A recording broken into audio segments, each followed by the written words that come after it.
following video was taken at the Carpenter Nature Center in Hastings, Minnesota.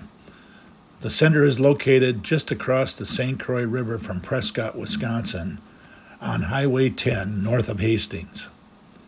I visited the center on September 21st with my daughter Erin. I also visited on September 30th. The leaves are just starting to turn. This video is a compilation of video clips and stills from the center. Both visits started off with a fabulous breakfast at the Kitchen Table Restaurant in downtown Prescott.